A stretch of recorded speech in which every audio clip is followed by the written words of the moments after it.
പട്ടിണി മൂലം ഗസയിൽ 7 പേർ കൂടി മരിച്ചതോടെ മരണസംഖ്യ 154 ഉയർന്നു. ഭക്ഷണം തേടിയെത്തിയവർക്ക് നേരെ ഇന്ന് നടന്ന വെടിവെപ്പിൽ 40 പേർ കൊല്ലപ്പെടുകയും 150 പേർക്ക് പരിക്കേൽക്കുകയും ചെയ്തു. ഗസ തീവ്ര ഭക്ഷ്യക്ഷാമത്തിന്റെ പിടിയിലമർന്നിരിക്കെ വിലക്കുകളില്ലാത്ത മാനുഷിക സഹായം അനിവാര്യമെന്ന് UN പിന്തുണയുള്ള ഭക്ഷ്യസുരക്ഷാ സംഘടന വ്യക്തമാക്കി. കൂടുതൽ സഹായം ഉറപ്പാക്കാൻ വിസമ്മതിച്ച ഇസ്രായേൽ ഫലസ്തീൻ രാഷ്ട്രത്തെ പിന്തുണച്ചുള്ള ഫ്രാൻസിന്റെയും മറ്റും പ്രഖ്യാപനത്തോടെ ഹമാസിന് കൂടുതൽ കരുത്ത് ലഭിച്ചതായി ഇസ്രായേൽ വിദേശകാര്യമന്ത്രി പറഞ്ഞു. US പശ്ചിമേഷ്യൻ ദൂതൻ സ്റ്റീവ് വിറ്റ്കോഫ് നാളെ ഇസ്രായേലിലേക്ക് പുറപ്പെടും.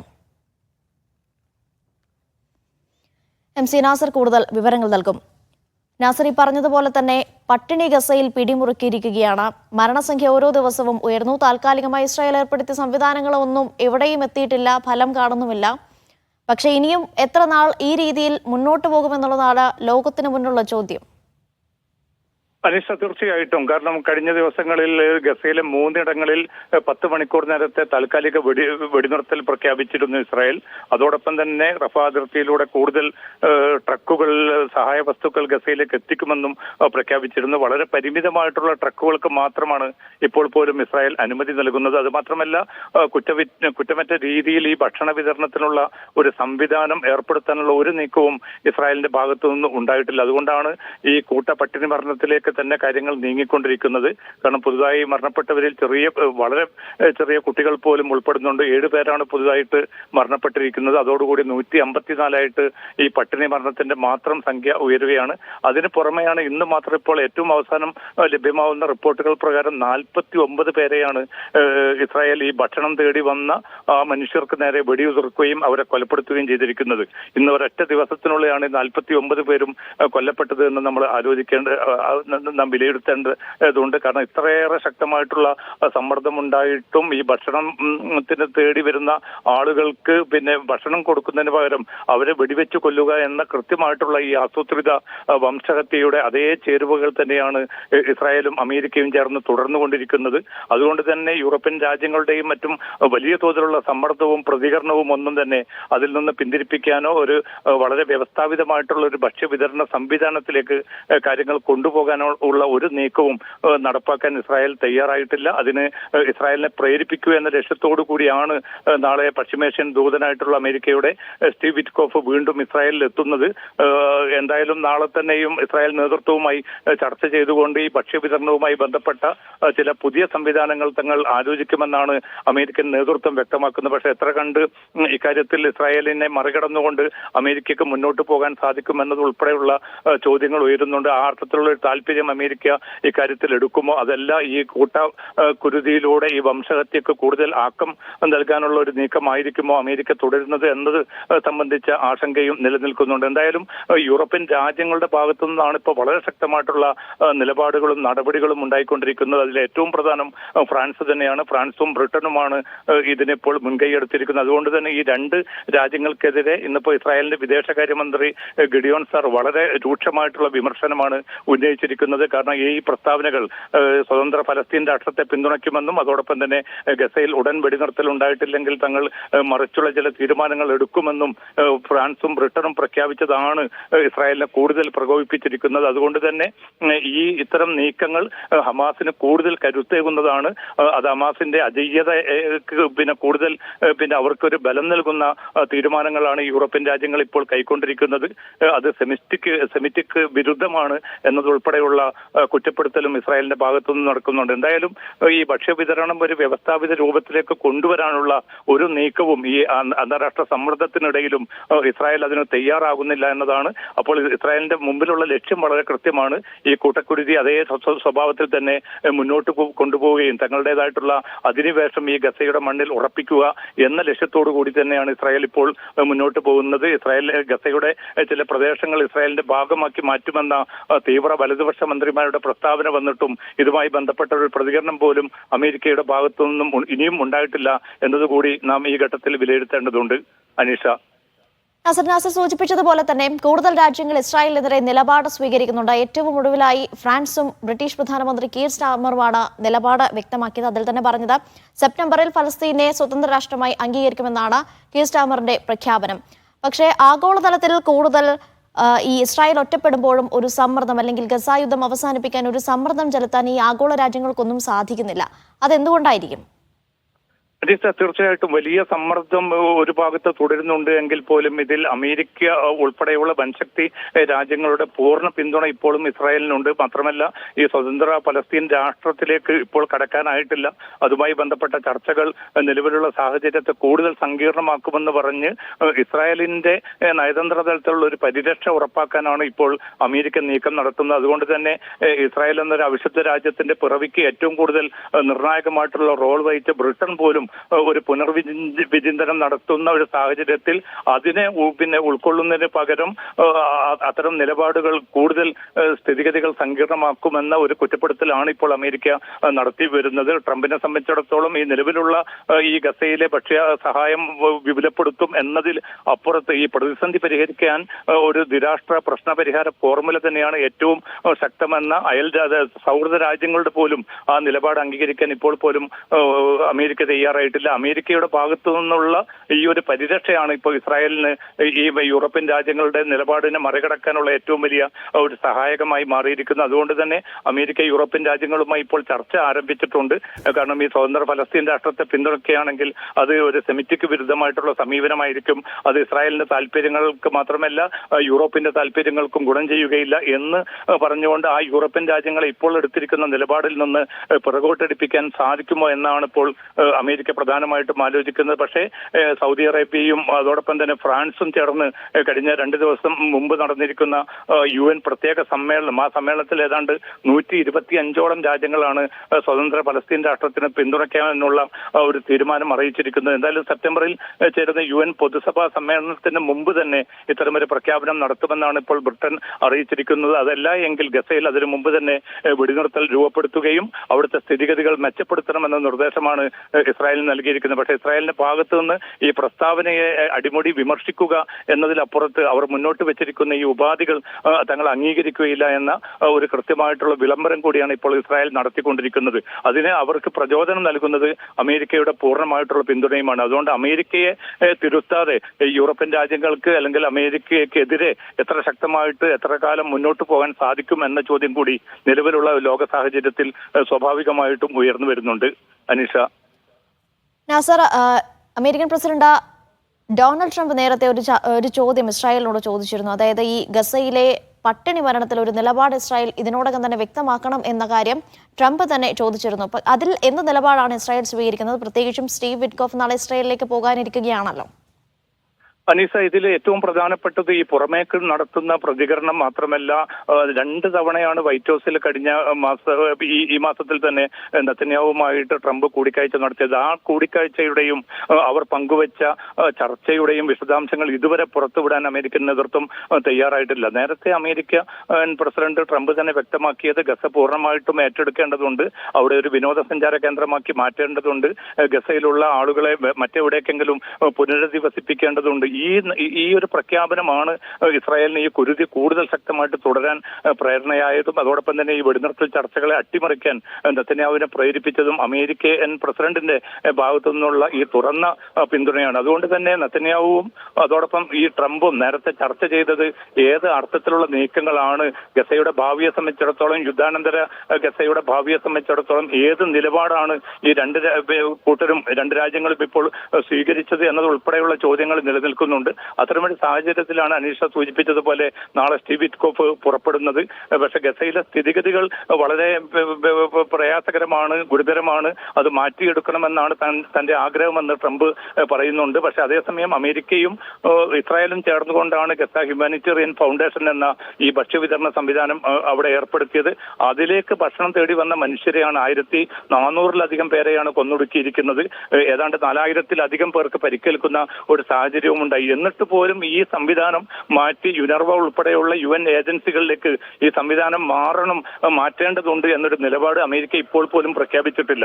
അതിനർത്ഥം ഈ കൂട്ടക്കുരുതി, ഈ വംശഹത്യ ഇസ്രായേലിന് നിർബാധം തുടരാനുള്ള ഒരു സമ്മതപത്രം തന്നെയാണ് US പ്രസിഡന്റ് ട്രംപ് നൽകുന്നത് എന്ന വിലയിരുത്തൽ ആ വിമർശനം ഉയരുന്നുണ്ട്. അതുകൊണ്ട് തന്നെ നാളെ നടക്കുന്ന സ്റ്റീവ് വിറ്റ്കോഫിന്റെ ഇസ്രായേൽ സന്ദർശനത്തിൽ കാര്യമാത്ര പ്രസക്തമായിട്ടുള്ള എന്തെങ്കിലും ഒരു തീരുമാനം ഉണ്ടാകുമെന്ന് ഈ ഘട്ടത്തിൽ നമുക്ക് വിലയിരുത്തുക എന്നതും അസാധ്യമായിട്ട് മാറുകയാണ്. അനീഷ. ശരി, MC നാസറാണ് വിവരങ്ങൾ നൽകിയത്. മിഡിൽ ഈസ്റ്റിലെ സമാധാനം പുനഃസ്ഥാപിക്കേണ്ടത് ഫലസ്തീൻ ജനതയ്ക്ക് അവരുടെ മുഴുവൻ അവകാശങ്ങളും നൽകിക്കൊണ്ടാണെന്ന് കുവൈത്ത് വിദേശകാര്യമന്ത്രി അബ്ദുള്ള അൽ യഹ്യ UN ആസ്ഥാനത്ത് നടന്ന ഉന്നതതല സമ്മേളനത്തിൽ സംസാരിക്കുകയായിരുന്നു അദ്ദേഹം. ഗസയിലെ ഉപരോധം ആഗോള ഇടപെടൽ ഇല്ലെങ്കിൽ നിയന്ത്രണാതീതമാകുമെന്ന് മന്ത്രി മുന്നറിയിപ്പ് നൽകി. കിഴക്കൻ ജെറുസലേം തലസ്ഥാനമാക്കിയ ഫലസ്തീൻ രാഷ്ട്രം രൂപീകരിക്കണമെന്ന കുവൈത്തിന്റെ ഉറച്ച നിലപാട് അദ്ദേഹം ആവർത്തിച്ചു. ഫലസ്തീനിൽ അടിയന്തര സഹായം എത്തിക്കാൻ അതിർത്തികൾ തുറക്കണമെന്നും കുറ്റവാളികളെ അന്താരാഷ്ട്ര കോടതിയിൽ കൊണ്ടുവരണമെന്നും അന്താരാഷ്ട്ര സമൂഹത്തോട് അദ്ദേഹം ആഹ്വാനം ചെയ്തു. രൂപയുടെ മൂല്യം ഇടിഞ്ഞതോടെ ഗൾഫ് കറൻസികളുടെ വിനിമയ നിരക്ക് കുത്തനെ ഉയർന്നു. ദിർഹവുമായുള്ള രൂപയുടെ വിനിമയ നിരക്ക് ഇന്ന് 23 രൂപ 89 പൈസ എത്തി. ഏറ്റവും ഉയർന്ന മൂല്യമുള്ള കുവൈത്ത് കറൻസിയുടെ മൂല്യം 286 രൂപ 70 പൈസയായി. ഇന്ത്യൻ കയറ്റുമതിക്ക് US ഉയർന്ന താരിഫ് ഏർപ്പെടുത്താൻ സാധ്യതയുണ്ടെന്ന പ്രചാരണത്തിന് പിന്നാലെയാണ് ഡോളറുമായുള്ള ഇന്ത്യൻ രൂപയുടെ വിനിമയ നിരക്ക് ഇടിഞ്ഞത്. അന്താരാഷ്ട്ര വിപണിയിൽ ക്രൂഡ് ഓയിൽ വിലയിലുണ്ടായിരുന്ന കുതിപ്പും രൂപയ്ക്ക് ആഘാതമായി. ഇതോടെ ഇന്ന് US ഡോളറിനെതിരെ ഇന്ത്യൻ രൂപയുടെ മൂല്യം ഈ വർഷം മാർച്ച് പകുതിക്ക് ശേഷമുള്ള ഏറ്റവും ദുർബലമായ നിലയിലേക്ക് താഴ്ന്നു.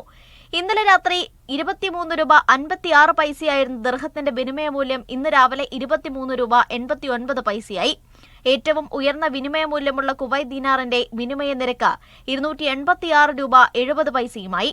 ബഹ്റൈൻ ദിനാറിന്റെ മൂല്യം 232 രൂപ 56 പൈസയിലെത്തി. ഒമാനി റിയാൽ 228 രൂപ 8 പൈസയായി. റിസർവ് ബാങ്കിന്റെ അടിയന്തര ഇടപെടലുണ്ടായില്ലെങ്കിൽ രൂപ വീണ്ടും തളരാനാണ് സാധ്യതയെന്ന് വിനിമയ രംഗത്തുള്ളവർ സൂചന നൽകി. Media 1 Dubai. ഒമാൻ പ്രതിരോധകാര്യ ഉപപ്രധാനമന്ത്രി സയ്യിദ് ഷിഹാബ് ബിൻ താരിഖ് അൽ സയ്യിദുമായി ഒമാനിലെ ഇന്ത്യൻ സ്ഥാനപതി GV ശ്രീനിവാസ് കൂടിക്കാഴ്ച നടത്തി. അൽ മുർത്തഫ ഗാരിസണിലുള്ള ഉപപ്രധാനമന്ത്രിയുടെ ഓഫീസിലായിരുന്നു കൂടിക്കാഴ്ച. ഒമാനും ഇന്ത്യയും തമ്മിലുള്ള ബന്ധവും അവ മെച്ചപ്പെടുത്തുന്നതിനുള്ള മാർഗങ്ങളും ഇരുവരും അവലോകനം ചെയ്തു.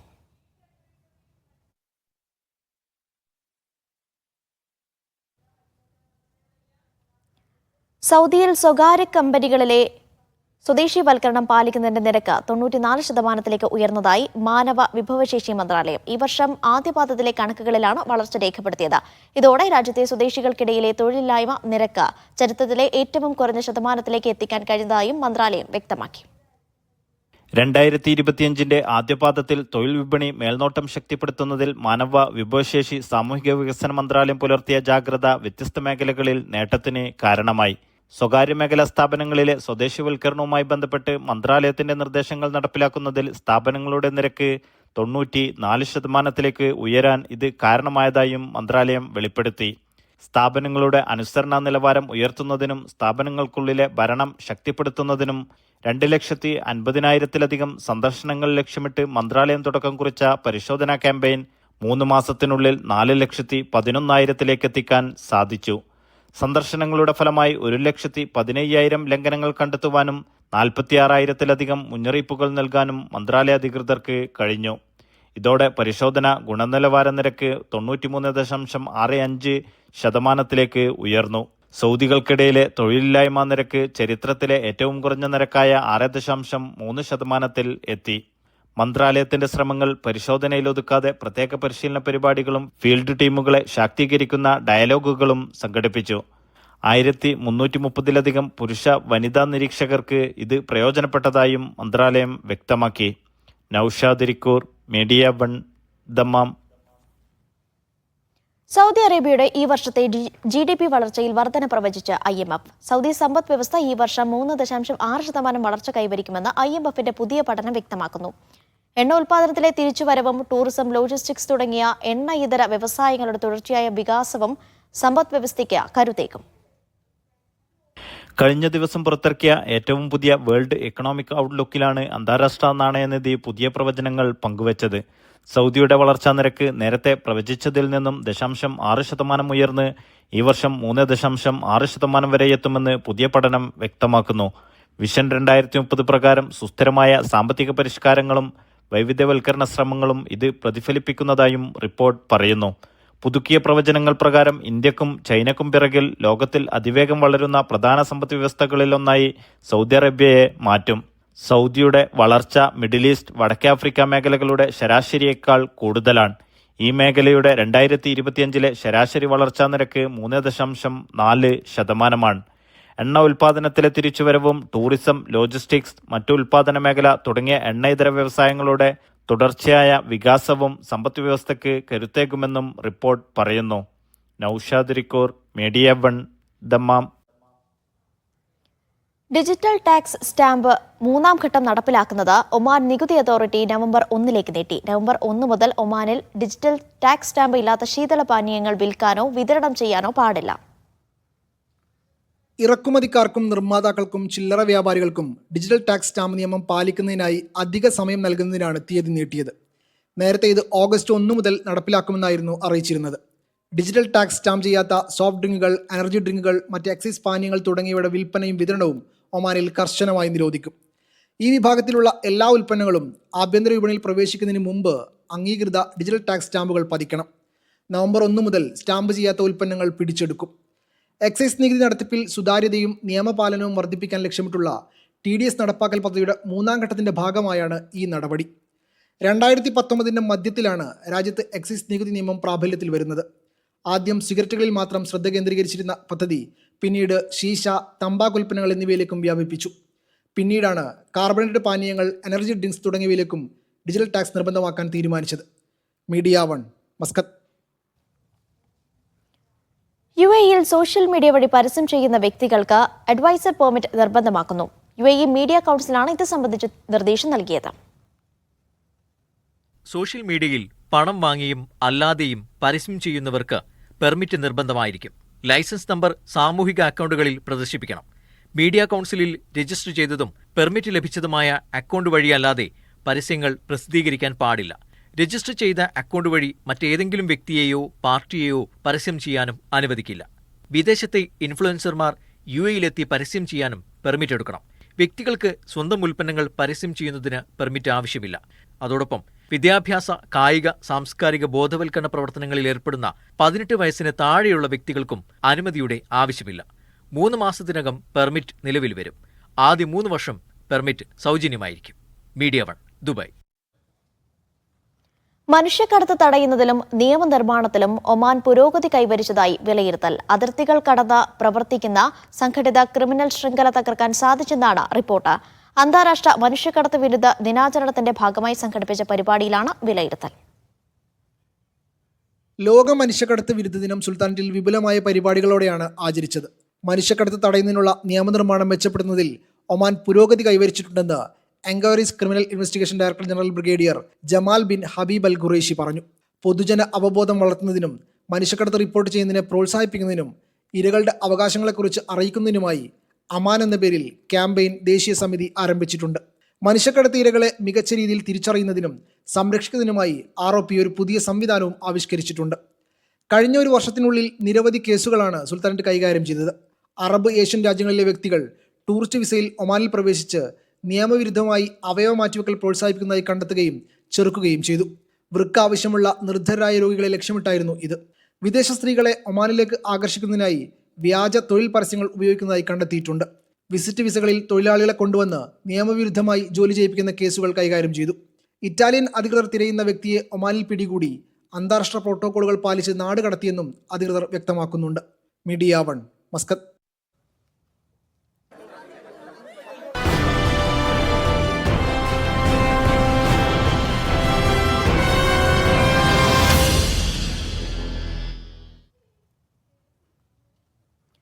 ഗൾഫിൽ പ്രവാസി കുടുംബങ്ങളിലെ ഗാർഹിക പീഡനങ്ങളെ നേരിടാൻ മീഡിയ 1 തുടക്കമിട്ട മൗനം വെടിയാം അതിജീവിക്കാം എന്ന ബോധവൽക്കരണ ക്യാമ്പയിൻ തുടരുകയാണ്. ഗാർഹിക പീഡനങ്ങളിൽ മൗനം വെടിയേണ്ടത് ഇരകൾ മാത്രമല്ല, ഇത് തിരിച്ചറിയുന്ന മറ്റുള്ളവർ കൂടിയാണെന്ന് ദുബായിലെ clinical psychologist doctor Siji Raveendran പറയുന്നു. നിരന്തരമായി പീഡനത്തിനിരയായവർ വേദന തിരിച്ചറിയാൻ കഴിയാത്ത വിധം ട്രോമ ബോണ്ടിങ്ങിന് വിധേയമായിട്ടുണ്ടാകുമെന്ന മുന്നറിയിപ്പ് നൽകുകയാണ് ഇവർ. ഇപ്പോൾ ഒരുപാട് ഇൻ്റർവ്യൂസ് വരുമ്പോഴും എല്ലാം ഞാനൊന്ന് അനലൈസ് ചെയ്യാറുണ്ട്. അപ്പോൾ ഞാൻ കേസസ് എടുത്ത് നോക്കി ഓരോന്നിനെയും പഠിക്കുമ്പോൾ കഥകൾ ഓൾമോസ്റ്റ് സെയിം ആണ്. അവരുടെ ഭർത്താക്കന്മാരുടെ സ്വഭാവം സെയിം ആണ്. ഇതേപോലെ വീട്ടുകാർ കൈകാര്യം ചെയ്ത രീതിയും സെയിം ആണ്. നമുക്ക് പറയാൻ എളുപ്പമാണ്. അവൾക്ക് തിരിച്ചു പോയിക്കൂടെ, വിദ്യാഭ്യാസം ഇല്ലേ, എന്തിനിവിടെ കിടക്കുന്നു, വീട്ടിൽ ചെന്നാൽ ഒരു റൂം ഓപ്പണായി കിടക്കുന്നു, ഇങ്ങനെയുള്ള പല ഡയലോഗ്സും ഇതൊരു ക്ലീഷേ ഡയലോഗ്സാണ്, മരിക്കുമ്പോൾ മാത്രം പറയുന്ന ഒരു ഡയലോഗ്. പക്ഷെ മോസ്റ്റ്ലി നമ്മൾ അറിയാത്ത ഒരു കാര്യമുണ്ട്. ആ കൂടെ ജീവിക്കുന്ന പാർട്ട്ണറിന് ഒരു സൈക്കോളജിക്കൽ ഇഷ്യൂ ഉണ്ട്. അവർ ചെയ്യുന്ന ഒരേ മെത്തേഡാണ്. അവരുപയോഗിക്കുന്നതും കുട്ടികളെ ഒരു ട്രോമ ബോണ്ടിങ്ങിൽ പെട്ട്, അതായത് ട്രോമ ബോണ്ടിങ് എന്ന് വെച്ചാൽ തുടർച്ചയായിട്ട് ഈ പലതരം ചൂഷണങ്ങൾ, അതായത് പല ട്രോമകളാകാം, പല അബ്യൂസും ആകാം. അത് മെൻ്റൽ അബ്യൂസ് ആവാം, ഫിസിക്കൽ അബ്യൂസ്, അതാണ് നമ്മൾ കുറേ വീഡിയോസ് കണ്ടത്. സെക്ഷൽ അബ്യൂസ് ആവാം, ഫിനാൻഷ്യൽ അബ്യൂസ് ആവാം, ഇമോഷണൽ അബ്യൂസ്, വെരി ഇമ്പോർട്ടൻ്റ് ആയിട്ട്. ഇങ്ങനെ കണ്ടിന്യൂസ് ആയിട്ട് അബ്യൂസ് അനുഭവിക്കുന്ന പെൺകുട്ടികൾക്ക് ഒരു സമയമാകുമ്പോൾ ഇവർ ഈ വില്ലനെ സ്നേഹിച്ചു തുടങ്ങും. കാരണം ഇവർക്കറിയില്ല ഇതിൽ നിന്ന് രക്ഷപ്പെടാനുള്ള വഴികൾ. ഇവർ ആ ട്രോമ ബോണ്ടിങ്ങിൽ കിടന്ന് അങ്ങോട്ടും ഇങ്ങോട്ടും ഇവരെങ്ങോട്ട് നോക്കിയാലും അവർ കാണുന്ന ആ ഡാർക്ക്നെസ്സും അൾട്ടിമേറ്റ് പേഴ്സൺ അവർക്ക് എസ്കേപ്പ് ചെയ്യാവുന്നത് ഈ വ്യക്തി മാത്രമായിട്ട് മാറും. ആ ട്രോമ ബോണ്ടിങ്ങിലായിരിക്കും. അതിനിടയ്ക്ക് ഒത്തിരി കാര്യങ്ങൾ നടക്കും, ലവ് ബോംബിങ്, ഗ്യാസ് ലൈറ്റിംഗ് എന്നൊക്കെ പറഞ്ഞിട്ട് അങ്ങനെയുള്ള പല കാര്യങ്ങളും ഇതിനകത്ത് നടക്കും. അതായത് നിനക്കാണ് പ്രോബ്ലം, നിൻ്റെ കുഴപ്പം കൊണ്ടാണ് ഇത് സംഭവിച്ചത്, നീ ഇങ്ങനെ ചിന്തിച്ചത് കൊണ്ടാണ്, നിൻ്റെ ഓവർ തിങ്കിങ് ആണ് എന്നൊക്കെയുള്ള രീതിയിൽ പല രീതിയിൽ ഇവരെ പെടുത്തിക്കളയും. അതെല്ലാം കഴിഞ്ഞിട്ട് ഇവർക്കൊരു എസ്കേപ്പ് എന്നുള്ളത് ഒരിക്കലും കാണില്ല. ഇതെന്തെങ്കിലും ശരിയാവും എന്നുള്ളൊരു ഹോപ്പിലായിരിക്കും. പക്ഷെ ഇതിനൊരു സൊല്യൂഷൻ എന്താണെന്ന് വെച്ചാൽ നമ്മുടെ ചുറ്റിനുള്ളവരുമാണ്. കോൺസ്റ്റൻ്റ്ലി ഇത് ആരാണോ കാണുന്നതും കേൾക്കുന്നതും, അത് ചിലപ്പോൾ അമ്മയായിരിക്കാം, അച്ഛനായിരിക്കാം, സിസ്റ്റർ ആയിരിക്കാം, ഫ്രണ്ട് ആയിരിക്കാം, അവർ മനസ്സിലാക്കണം ഇത് ശരിയായ വഴിക്കല്ല.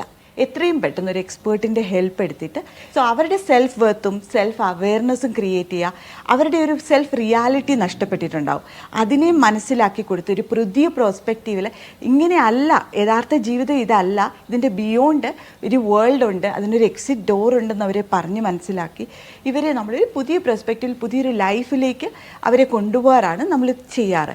ഇതിൽ കൂടെ നമുക്ക് കൂടുതലും വേണ്ടത് അവെയർനെസ് ആണ്. സംസ്ഥാന ഹജ്ജ് കമ്മിറ്റി വഴിയുള്ള ഹജ്ജ് രജിസ്ട്രേഷൻ നാളെ അവസാനിക്കും. 17,000-ഓളം പേരാണ് ഇതുവരെ അപേക്ഷിച്ചത്. കഴിഞ്ഞ വർഷത്തെ വെയിറ്റിംഗ് ലിസ്റ്റിലുള്ള തീർത്ഥാടകർക്ക് ഇത്തവണ മുൻഗണന നൽകുന്നുണ്ട്. ഈ മാസം ആദ്യവാരത്തിലാണ് സംസ്ഥാന ഹജ്ജ് കമ്മിറ്റി കീഴിലുള്ള ഹജ്ജ് രജിസ്ട്രേഷൻ ആരംഭിച്ചത്. ഇതുവരെയായി സംസ്ഥാനത്തു നിന്ന് ഹജ്ജിനായി രജിസ്റ്റർ ചെയ്തത് 16,943 പേരാണ്. നാളെയാണ് രജിസ്ട്രേഷനുള്ള സമയപരിധി അവസാനിക്കുന്നത്. 3,342 പേർ 65 വയസ്സിന് മുകളിലുള്ള വിഭാഗത്തിലും 2,216 പേർ ലേഡീസ് വിത്തൗട്ട് മഹ്റം വിഭാഗത്തിലുമാണ് അപേക്ഷിച്ചത്. 689 പേർ കഴിഞ്ഞ വർഷത്തെ വെയിറ്റിംഗ് ലിസ്റ്റിൽ ഉൾപ്പെട്ട് അവസരം ലഭിക്കാത്തവരാണ്. ഇവർക്ക് ഇത്തവണ മുൻഗണന ലഭിക്കുമെന്ന് കേന്ദ്ര ഹജ്ജ് കമ്മിറ്റി നേരത്തെ അറിയിച്ചിരുന്നു. ഇതിനായി കഴിഞ്ഞ വർഷത്തെ കവർ നമ്പർ അപേക്ഷയോടൊപ്പം രേഖപ്പെടുത്തണം. ഈ കവർ നമ്പറിലുള്ളവരെ മാത്രമേ ഇവർക്ക് ഇത്തവണ കൂടെ കൂട്ടാനാവൂ. ജനറൽ ബി വിഭാഗത്തിലാണ് അപേക്ഷ നൽകേണ്ടത്. ജനറൽ വിഭാഗത്തിൽ 10,696 പേരാണ് ഇത്തവണ അപേക്ഷിച്ചിട്ടുള്ളത്. ഇവരിൽ നിന്ന് നറുക്കെടുപ്പിലൂടെയായിരിക്കും ഹജ്ജിന് അവസരം നൽകുക. മറ്റു വിഭാഗങ്ങൾക്ക് നേരിട്ട് അവസരം നൽകാനാണ് സാധ്യത. Sabith Saleem, media 1, Mecca. കഴിഞ്ഞ ഹജ്ജ് സീസണിൽ സൗദിയിലെ വിവിധ വിമാനത്താവളങ്ങളിലായി എത്തിയത് 2 കോടിയോളം യാത്രക്കാരാണെന്ന് കണക്കുകൾ. 1,28,000-ലധികം വിമാന സേവനങ്ങളും ലഭ്യമാക്കി. ജനറൽ അതോറിറ്റി ഓഫ് സിവിൽ ഏവിയേഷന്റേതാണ് കണക്കുകൾ. 1.9 കോടി യാത്രക്കാരാണ് ഹജ്ജുമായി ബന്ധപ്പെട്ട് വിവിധ വിമാനത്താവളങ്ങൾ ഉപയോഗിച്ചത്. 116 വിമാന കമ്പനികളുടെ സഹകരണത്തോടെയായിരുന്നു സേവനം. 1,28,000-ലധികം വിമാന സേവനങ്ങളാണ് ലഭ്യമാക്കിയിരുന്നത്. ജനറൽ അതോറിറ്റി ഓഫ് സിവിൽ ഏവിയേഷന്റേതാണ് കണക്കുകൾ. 14 ലക്ഷത്തിലേറെ തീർത്ഥാടകർ രാജ്യത്തെത്തിയത് 6 പ്രധാന വിമാനത്താവളങ്ങൾ വഴിയാണെന്നും കണക്കുകൾ സൂചിപ്പിക്കുന്നു. 12 ടെർമിനലുകളാണ് ഇതിനായി ഒരുക്കിയിരുന്നത്. ബാഗേജ് രഹിത യാത്രക്കാർ എന്ന പദ്ധതിയും ഇത്തവണ നടപ്പാക്കിയിരുന്നു. ഇതുവഴി മക്ക, മദീന എന്നിവിടങ്ങളിൽ ബാഗേജുകൾ തീർത്ഥാടകർക്ക് നേരിട്ടെത്തിച്ചു. 10 ലക്ഷത്തിലേറെ തീർത്ഥാടകരാണ് പദ്ധതിയുടെ ഭാഗമായത്. കൈകാര്യം ചെയ്തത് 16 ലക്ഷത്തിലേറെ ബാഗേജുകളും. മുൻകൂട്ടി സംസം വെള്ളം നാട്ടിലെത്തിച്ചു കൊടുക്കുന്ന സേവനവും ലഭ്യമാക്കിയിരുന്നു. 8,56,000 ബോട്ടലുകളാണ് വിവിധ രാജ്യങ്ങളിലേക്കായി എത്തിച്ചത്. ഹറമൈൻ ട്രെയിനുമായി ബന്ധിപ്പിച്ച വിമാന സേവനങ്ങളും ലഭ്യമാക്കി. 2,53,000 ഹാജിമാർക്കാണ് സംവിധാനം ഗുണം ചെയ്തത്. Vishal Cherpulassery, media 1, Riyadh. കുവൈത്തിലെ വിവിധ പ്രദേശങ്ങളിൽ നടന്ന പരിശോധനയിൽ 4 ടൺ കാലാവധി കഴിഞ്ഞ ഭക്ഷ്യവസ്തുക്കൾ പിടികൂടി. വ്യാജ ലേബലുകൾ ചേർത്ത് ഉപഭോക്താക്കളെ തെറ്റിദ്ധരിപ്പിച്ചായിരുന്നു വിൽപ്പന. ചില ഉൽപ്പന്നങ്ങളിൽ 4 മാസം മുതൽ 1 വർഷം വരെ തീയതികൾ നീട്ടിയെഴുതിയതായി കണ്ടെത്തിയതായും അധികൃതർ അറിയിച്ചു. നിയമലംഘനം നടത്തിയ സ്ഥാപനങ്ങൾ അടച്ചുപൂട്ടുകയും കുറ്റവാളികളെ പ്രോസിക്യൂഷന് കൈമാറുകയും ചെയ്തു. കുവൈത്തിലെ സിവിൽ ID ഫോട്ടോ ഇനി സഹൽ ആപ്പ് വഴി അപ്ഡേറ്റ് ചെയ്യാം. പൗരന്മാർക്കും പ്രവാസികൾക്കും വേണ്ടി പബ്ലിക് അതോറിറ്റി ഫോർ സിവിൽ ഇൻഫർമേഷനാണ് പുതിയ സേവനം പുറത്തിറക്കിയത്. വ്യക്തിഗത ഫോട്ടോയും സിവിൽ ഐഡിയുടെ പകർപ്പും ഉൾപ്പെടെയുള്ള ആവശ്യമായ രേഖകൾ സഹൽ ആപ്പ് വഴി അപ്ലോഡ് ചെയ്ത ശേഷം അപേക്ഷ സമർപ്പിക്കാം. അപേക്ഷകൾ പാസീവ് പരിശോധനയ്ക്ക് ശേഷം ഉപഭോക്താക്കൾക്ക് അറിയിപ്പ് ലഭിക്കുമെന്നും അധികൃതർ വ്യക്തമാക്കി. ഏഷ്യ കപ്പിൽ കളിക്കാൻ കഴിയുമെന്ന പ്രതീക്ഷയുണ്ടെന്ന് ക്രിക്കറ്റ് താരം സഞ്ജു സാംസൺ. ദുബൈയിൽ കളിക്കാൻ കഴിയുന്നത് ആവേശകരമാണെന്നും താരം പറഞ്ഞു. ദുബൈയിൽ സ്വകാര്യ ചടങ്ങിനെത്തിയപ്പോഴായിരുന്നു സഞ്ജുവിന്റെ പ്രതികരണം. അത് നമുക്ക് കണ്ടറിയാൻ ചേട്ടാ. ഇനി ഒരു മാസം കൂടെ ഉണ്ട് ടൂർണമെന്റ് തുടങ്ങാൻ വേണ്ടിയിട്ട്. അപ്പോൾ നാട്ടിൽ എന്തായാലും കേരളം വിട്ട് ദുബൈയിലെത്തുമ്പോൾ ഇത്രയും ആവേശവും ഇത്രയും സന്തോഷത്തോടെ നമ്മുടെ നാട്ടുകാർ കൂടെ ഉണ്ടാകുന്ന ഒരു ഫീലിംഗ് ഭയങ്കര തന്നെയാണ്. അപ്പോൾ കഴിഞ്ഞ പ്രാവശ്യം അണ്ടർ-19 വേൾഡ് കപ്പും ഏഷ്യ കപ്പും പിന്നെ IPL ഇവിടെ കളിക്കുമ്പോൾ തന്നെ സ്റ്റേഡിയമിൽ ഇറങ്ങുമ്പോൾ തന്നെ നാട്ടുകാരുടെ ആ ഒരു ചിയറും ആ ഒരു സന്തോഷവും കാണുന്നത് വീണ്ടും എക്സ്പീരിയൻസ് ചെയ്യാൻ മനസ്സിന് വലിയ ആഗ്രഹമുണ്ട്. അപ്പോൾ കാത്തിരിക്കുന്നു ആ ദിവസത്തിന് വേണ്ടി. രാജ്യത്ത് കൊടും ചൂട് തുടരുന്നതിനിടെ അതീവ ജാഗ്രതാ നിർദ്ദേശം പുറപ്പെടുവിച്ച് അധികൃതർ. 40 ഡിഗ്രി സെൽഷ്യസിന് മുകളിലാണ് ഖത്തറിലെ ശരാശരി താപനില. പൊള്ളുന്ന ചൂടിലൂടെയാണ് നിലവിൽ ഖത്തർ കടന്നുപോകുന്നത്. രാജ്യത്തിന്റെ ശരാശരി താപനില 40 ഡിഗ്രിക്കും 46 ഡിഗ്രിക്കുമിടയിൽ. ഈ സാഹചര്യത്തിൽ രാജ്യത്തെ ഭൂരിഭാഗം ഗവൺമെന്റ് വകുപ്പുകളും മുൻകരുതൽ നിർദ്ദേശങ്ങൾ പുറപ്പെടുവിച്ചിട്ടുണ്ട്. അയഞ്ഞതും മൃദുനിറവുമുള്ള വസ്ത്രങ്ങൾ ധരിക്കുക, ആവശ്യത്തിന് വെള്ളം കുടിക്കുക, പുറത്തു പോകുമ്പോൾ ഓരോ 30 മിനിറ്റും വിശ്രമിക്കുക, കുട്ടികളെ വാഹനങ്ങളിൽ ഒറ്റക്കാക്കി പോകാതിരിക്കുക തുടങ്ങിയവയാണ് പ്രധാന നിർദ്ദേശങ്ങൾ. 49 ഡിഗ്രിയാണ് ബുധനാഴ്ച രാജ്യത്ത് അനുഭവപ്പെട്ട ഏറ്റവും കൂടിയ താപനില. വരും ദിവസങ്ങളിൽ ചൂടിനൊപ്പം രാജ്യത്തിന്റെ ചില ഭാഗങ്ങളിൽ വടക്കു പടിഞ്ഞാറൻ കാറ്റിനും സാധ്യതയുണ്ടെന്ന് കാലാവസ്ഥാ നിരീക്ഷണ വകുപ്പ് അറിയിച്ചു. Media 1 Doha. ബാഗേജ് ട്രാക്കിംഗ് സംവിധാനം ആരംഭിച്ച സൗദിയുടെ ദേശീയ വിമാന കമ്പനിയായ സൗദിയ ആപ്പിളുമായി സഹകരിച്ചാണ് പുതിയ സംവിധാനം. മൊബൈൽ ആപ്പ് വഴിയായിരിക്കും സേവനം ലഭ്യമാവുക. ബാഗേജ് നഷ്ടപ്പെടുക, വൈകുക തുടങ്ങിയ സാഹചര്യങ്ങളിൽ ബാഗേജുകൾ ട്രാക്ക് ചെയ്യാനാണ് പുതിയ സംവിധാനം. ആപ്പിൾ ആപ്പായ ഫൈൻഡ് മൈ എന്ന ആപ്പിലൂടെയായിരിക്കും സേവനം. ബാഗേജുകളിലെ എയർ ടാഗുകൾ അല്ലെങ്കിൽ ഫൈൻഡ് മൈ ഡിവൈസ് എന്നിവ ആപ്പുമായി പെയർ ചെയ്താണ് ട്രാക്കിംഗ് സംവിധാനം പ്രവർത്തിക്കുക. ഐഫോൺ, ഐപാഡ്, മാക് എന്നീ ഡിവൈസുകളിലാണ് സേവനം ലഭ്യമാവുക. ഉയർന്ന നിലവാരമുള്ള സേവനങ്ങൾ ലഭ്യമാക്കുക, നവീന സാങ്കേതിക വിദ്യകൾ ഉപയോഗപ്പെടുത്തുക, ആഗോള നിലവാരത്തിലുള്ള യാത്രാനുഭവം, ഏവിയേഷൻ മേഖലയിലെ വികസനം, ബാഗേജുകൾ നഷ്ടപ്പെടുന്നത് ഒഴിവാക്കുക തുടങ്ങിയവയുടെ ഭാഗമായാണ് പുതിയ സംവിധാനം. നിലവിൽ ആപ്പിൾ ഡിവൈസുകളിൽ മാത്രമായിരിക്കും സേവനം ലഭ്യമാവുക. Mishal Cherpulassery, media 1, Riyadh. UAEയിലെ ധനവിനിമയ സ്ഥാപനമായ അൽ നഹദി എക്സ്ചേഞ്ചിന്റെ ലൈസൻസ് റദ്ദാക്കി. കള്ളപ്പണം, തീവ്രവാദ ഫണ്ടിംഗ് എന്നിവ തടയാനുള്ള ചട്ടങ്ങൾ പാലിച്ചില്ലെന്ന് ചൂണ്ടിക്കാട്ടി UAE സെൻട്രൽ ബാങ്കാണ് നടപടി സ്വീകരിച്ചത്. ധനവിനിമയ സ്ഥാപനങ്ങളും ബാങ്കുകളും AML ചട്ടം പാലിക്കണമെന്ന് നിർബന്ധമാണ്. ഇത് ലംഘിച്ച ബാങ്കുകൾക്കെതിരെയും കഴിഞ്ഞ ദിവസം നടപടി സ്വീകരിച്ചിരുന്നു. അപകടകരമായ രീതിയിൽ വാഹനമോടിക്കുന്നവർക്ക് മുന്നറിയിപ്പുമായി ഒമാൻ പബ്ലിക് പ്രോസിക്യൂഷൻ. ഒമാൻ ഗതാഗത നിയമപ്രകാരം നിയമലംഘകരുടെ ലൈസൻസ് റദ്ദാക്കും. ഇതിനു പുറമെ 500 റിയാൽ പിഴയും 3 മാസം തടവും ശിക്ഷ ലഭിക്കുന്ന കുറ്റകൃത്യമാണ് ഇതെന്നും അധികൃതർ വീണ്ടും ഓർമ്മിപ്പിച്ചു. അതേസമയം സലാലയിൽ വിനോദസഞ്ചാര കേന്ദ്രത്തിൽ അപകടകരമായ ഡ്രൈവിംഗ് നടത്തിയതിന് പിടിയിലായ സ്വദേശി പൗരനെ റോയൽ ഒമാൻ പോലീസ് അറസ്റ്റ് ചെയ്തു. സുരക്ഷാ മാനദണ്ഡങ്ങൾ പാലിക്കാത്തതിനെ തുടർന്ന് കുവൈത്തിലെ ഹവല്ലി ഗവർണറേറ്റിൽ വിവിധ സ്ഥാപനങ്ങൾ അടച്ചുപൂട്ടി. വിവിധ വകുപ്പുകൾ സംയുക്തമായി നടത്തിയ പരിശോധനയെ തുടർന്നാണ് നടപടി. സുരക്ഷാ, അഗ്നിപ്രതിരോധ മാനദണ്ഡങ്ങൾ പാലിക്കാത്ത കെട്ടിടങ്ങളും സ്ഥാപനങ്ങളും തിരിച്ചറിയാനാണ് ക്യാമ്പയിൻ സംഘടിപ്പിച്ചത്.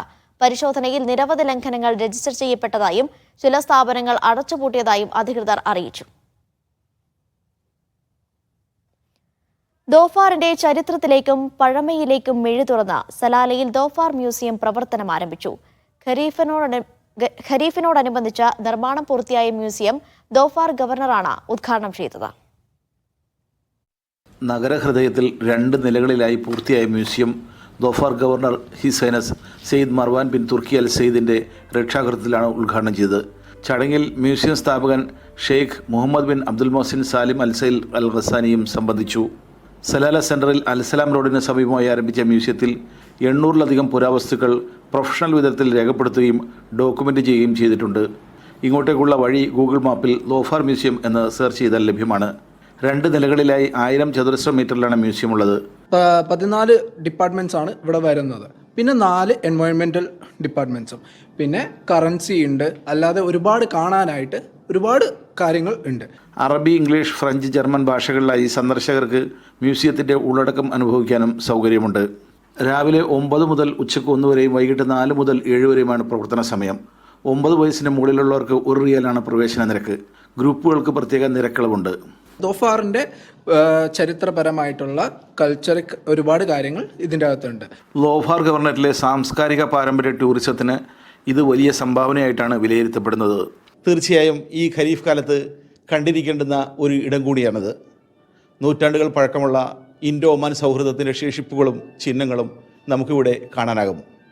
ക്യാമറ പേഴ്സൺ അർഷദിനൊപ്പം KA സലാഹുദ്ദീൻ, മീഡിയ 1, സലാല. ഖത്തറിൽ മെട്രാഷ് ആപ്ലിക്കേഷൻ വഴിയുള്ള വാഹനങ്ങളുടെ ഉടമസ്ഥാവകാശ കൈമാറ്റം കൂടുതൽ സുതാര്യമാക്കി. ഇടപാടിന് മുമ്പ് വാങ്ങുന്നയാളുടെ അംഗീകാരം കൂടി ഉൾപ്പെടുത്തിയാണ് ആപ്ലിക്കേഷൻ പരിഷ്കരിച്ചത്. ആഭ്യന്തര മന്ത്രാലയത്തിനു കീഴിലെ ട്രാഫിക് ജനറൽ ഡയറക്ടറേറ്റ് ആണ് കൂടുതൽ സൗകര്യങ്ങളോടെ ആപ്ലിക്കേഷൻ അപ്ഡേറ്റ് ചെയ്തത്. വാഹനങ്ങളുടെ ഉടമസ്ഥാവകാശ കൈമാറ്റം സുരക്ഷിതവും ഉപഭോക്തൃ സൗഹൃദവുമാക്കുകയാണ് ലക്ഷ്യമെന്ന് അധികൃതർ അറിയിച്ചു. വാഹനത്തിന് ട്രാഫിക് നിയമലംഘനങ്ങളൊന്നുമില്ലെങ്കിൽ മെട്രാഷ് ആപ്പ് വഴി ഉടമസ്ഥാവകാശം തടസ്സങ്ങളില്ലാതെ മാറ്റാനാകും. കൈമാറ്റം പൂർത്തിയാക്കുന്നതിന് മുമ്പ് വാങ്ങുന്നയാളുടെ സ്ഥിരീകരണം ആവശ്യമാണ്. റെസിഡൻസി പെർമിറ്റുകളുടെ അപേക്ഷ, പുതുക്കൽ, ഡ്രൈവിംഗ് ലൈസൻസ്, ഗതാഗത ലംഘനം റിപ്പോർട്ട് ചെയ്യൽ തുടങ്ങി നിരവധി ഈ സേവനങ്ങൾ വാഗ്ദാനം ചെയ്യുന്ന സമഗ്ര മൊബൈൽ പ്ലാറ്റ്ഫോമാണ് മെട്രാഷ് ആപ്പ്. മലയാളം ഉൾപ്പെടെ 6 ഭാഷകളിൽ സേവനം ലഭ്യമാണ്. Media 1, Doha. മത്സ്യബന്ധന നിയമലംഘനത്തിനും മലിനീകരണത്തിനും എതിരെ നടപടി വേണമെന്ന് കുവൈത്ത് മുനിസിപ്പാലിറ്റി. ബീച്ചുകളിൽ ഉപേക്ഷിക്കുന്ന മാലിന്യങ്ങൾ സമുദ്രജീവികൾക്ക് ഗുരുതര ഭീഷണിയാണെന്ന് municipality public relations director Muhammad al Sindar പറഞ്ഞു. പവിഴപ്പുറ്റുകളും സമുദ്ര ആവാസ വ്യവസ്ഥയും സംരക്ഷിക്കാൻ എല്ലാവരും സഹകരിക്കണം. സമുദ്ര പരിസ്ഥിതിയെ സംരക്ഷിക്കാൻ ദേശീയ തലത്തിൽ ശക്തമായ ഇടപെടൽ അത്യാവശ്യമാണെന്നും അദ്ദേഹം കൂട്ടിച്ചേർത്തു. ഗസയിലെ വിശക്കുന്ന കുഞ്ഞുങ്ങളോട് ഐക്യദാർഢ്യം പ്രകടിപ്പിച്ച ബഹ്റൈനിലെ വേനലവധി ക്യാമ്പിലെ വിദ്യാർത്ഥികൾ ഫ്രണ്ട്സ് സോഷ്യൽ അസോസിയേഷനും മലർവാടി ബാലസംഘവും സംയുക്തമായി സംഘടിപ്പിക്കുന്ന സമ്മർ ഡിലൈറ്റ് സീസൺ 3 ക്യാമ്പിലായിരുന്നു വരച്ച ചിത്രങ്ങളും കൊളാഷുകളും ഉയർത്തിപ്പിടിച്ച കുട്ടികളുടെ ഐക്യദാർഢ്യം. അറ്റകുറ്റപ്പണികളുടെ ഭാഗമായി സാൽമിയയിലെ അൽ മുഗീറ ബിൻ ഷുബ സ്ട്രീറ്റ് താൽക്കാലികമായി അടിച്ചിടുന്നതായി കുവൈത്ത് ജനറൽ ട്രാഫിക് വകുപ്പ് അറിയിച്ചു. 2 ആഴ്ചത്തേക്കാണ് ഹമദ് അൽ മുബാറക് സ്ട്രീറ്റിലെ കവല മുതൽ പാസ്പോർട്ട് റൗണ്ട് അബൌട്ട് വരെയുള്ള ഭാഗം അടച്ചിടുക. യാത്രക്കാർ ബദൽ വഴികൾ ഉപയോഗിക്കണമെന്നും ഗതാഗത നിർദ്ദേശങ്ങൾ പാലിക്കണമെന്നും അധികൃതർ അഭ്യർത്ഥിച്ചു. ജീവനക്കാർക്ക് ഇലക്ട്രിക് കാറുകൾ സമ്മാനമായി നൽകി UAE-യിലെ സ്വകാര്യ സ്ഥാപനം. മലയാളി ഉടമസ്ഥതയിൽ പ്രവർത്തിക്കുന്ന അന്താരാഷ്ട്ര കമ്പനിയായ സേഫ് ലൈൻ ഗ്രൂപ്പാണ് ജീവനക്കാരെ വിലയേറിയ കാർ സമ്മാനമായി നൽകി ഞെട്ടിച്ചത്. 100 ജീവനക്കാർക്കാണ് കമ്പനി ഇലക്ട്രിക് കാറുകൾ നൽകുന്നത്. ആദ്യഘട്ടത്തിൽ ദുബൈയിലും അബുദാബിയിലുമായി 16 കാറുകൾ കൈമാറി. വരും ദിവസങ്ങളിൽ ബാക്കിയുള്ളവർക്ക് കൂടി കാറുകൾ കൈമാറും. ഇലക്ട്രിക്കൽ ട്രേഡിംഗ് മേഖലയിൽ ഗൾഫ് മേഖലയിലെ മുൻനിര സ്ഥാപനമാണ് സേഫ് ലൈൻ. കാസർഗോഡ് സ്വദേശിയായ ഡോക്ടർ അബൂബക്കർ കുറ്റിക്കോലാണ് സ്ഥാപനത്തിന്റെ ഉടമ. കമ്പനിയുടെ വളർച്ചയ്ക്ക് കരുത്തുപകരുന്ന സഹപ്രവർത്തകരെ ചേർത്ത് നിർത്താൻ കൂടി ലക്ഷ്യമിട്ടാണ് ഈ സമ്മാനം. ഇലക്ട്രിക് കാർ നിർമ്മാണ കമ്പനിയായ BYD-യുടെയും പ്രീമിയം SUV ആയ NIO-യുടെയും പുതിയ മോഡൽ ഇലക്ട്രിക് കാറുകളാണ് ജീവനക്കാർക്ക് ലഭിച്ചത്.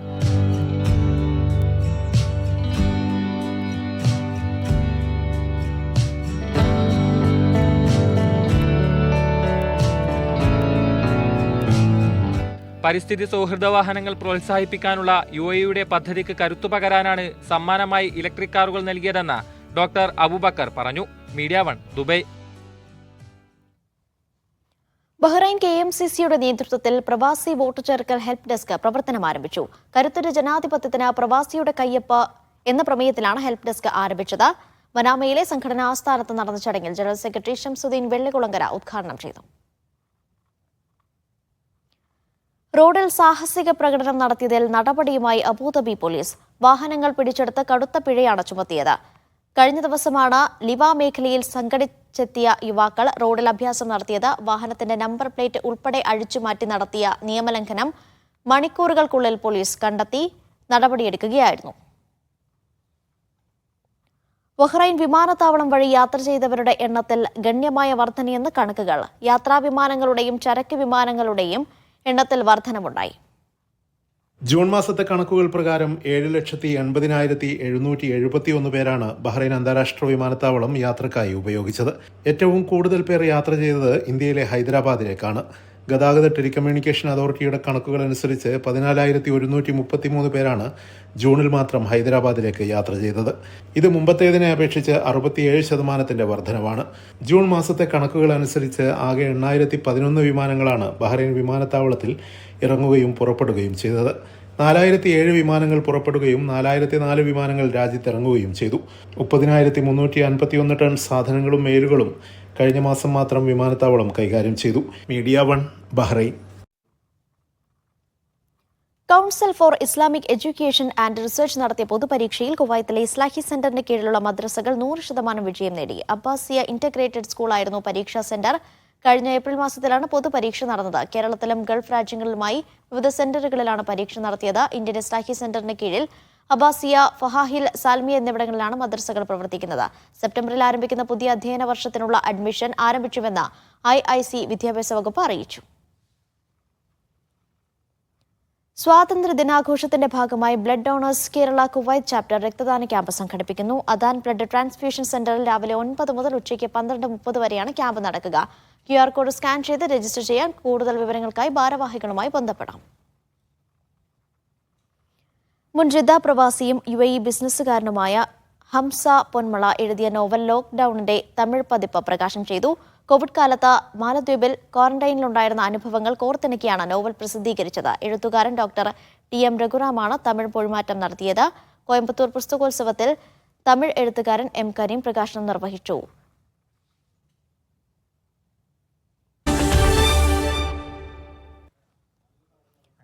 വാർത്തയിലേക്ക്. ക്വിറ്റ് ഇന്ത്യ ദിനാചരണത്തിന്റെ ഭാഗമായി ബഹ്റൈനിലെ IYCC മുഖറക്ക് ഏരിയ 49ാമത് സൗജന്യ മെഡിക്കൽ ക്യാമ്പ് സംഘടിപ്പിക്കുന്നു. മുഖറക്ക് കിംസ് മെഡിക്കൽ സെന്ററിൽ നടക്കുന്ന ക്യാമ്പ് ആഗസ്റ്റ് 8 വെള്ളിയാഴ്ച നടക്കും. രാവിലെ 8 മണി മുതൽ ഉച്ചയ്ക്ക് 12 മണി വരെയാണ് ക്യാമ്പ്. അൽ മന്നായി കമ്മ്യൂണിറ്റീസ് അവയർനെസ് സെന്റർ മലയാള വിഭാഗം ബഹ്റൈനിൽ പുതുതായി ആരംഭിച്ച മിതാദ് വെബ്സൈറ്റിന്റെ ലോഗോ പ്രകാശനം ചെയ്തു. സെന്റർ ശാസ്ത്രീയ വിദ്യാഭ്യാസ വിഭാഗം മേധാവി ഡോക്ടർ സഹദുള്ള അൽ മുഹമ്മദി പ്രകാശനം നിർവഹിച്ചു. പ്രസിഡന്റ് TP അബ്ദുൽ അസീസ് ചടങ്ങിൽ അധ്യക്ഷത വഹിച്ചു. പാട്ടും പറച്ചിലും എന്ന പേരിൽ സംഗീത പരിപാടി സംഘടിപ്പിച്ച തനിമ റയാൻ സോൺ 20ലധികം കലാകാരന്മാർ പങ്കെടുത്തു. സോണൽ പ്രസിഡന്റ് TK സുധീർ ഉദ്ഘാടനം ചെയ്തു. അനീസ് കൊടിഞ്ഞി, മുഹമ്മദ് റഫീഖ് തങ്ങൾ, അബ്ദുൽ ബാസിത്ത് തുടങ്ങിയവർ സംസാരിച്ചു.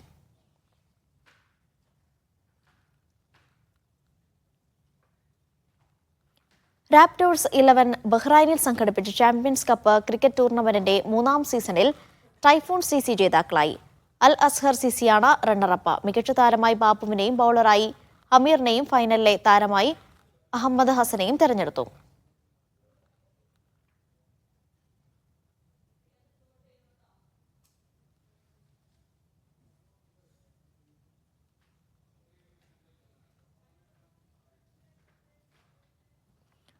സൗദി ജിദ്ദയിൽ വാഹനാപകടത്തിൽ മലയാളി മരിച്ചു. മലപ്പുറം കരിപ്പൂർ സ്വദേശി അബ്ദുൾ റഷീദാണ് മരിച്ചത്. 54 വയസ്സായിരുന്നു. കഴിഞ്ഞ ദിവസം രാത്രി ഹറാസാത്തിൽ വെച്ചുണ്ടായ അപകടത്തിൽ ഗുരുതരമായി പരിക്കേറ്റ തീവ്രപരിചരണ വിഭാഗത്തിൽ ചികിത്സയിലായിരുന്നു. ഇന്ന് പുലർച്ചെയാണ് മരിച്ചത്. KMCC വെൽഫെയർ വിങ്ങിന്റെ നേതൃത്വത്തിൽ നടപടിക്രമങ്ങൾ പുരോഗമിക്കുകയാണ്.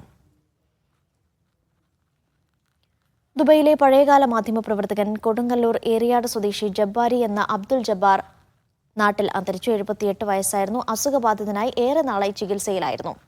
ദുബായ് കേന്ദ്രീകരിച്ച് സഹൃദയ സാംസ്കാരിക സംഘടനയ്ക്ക് നേതൃത്വം നൽകിയിരുന്നു.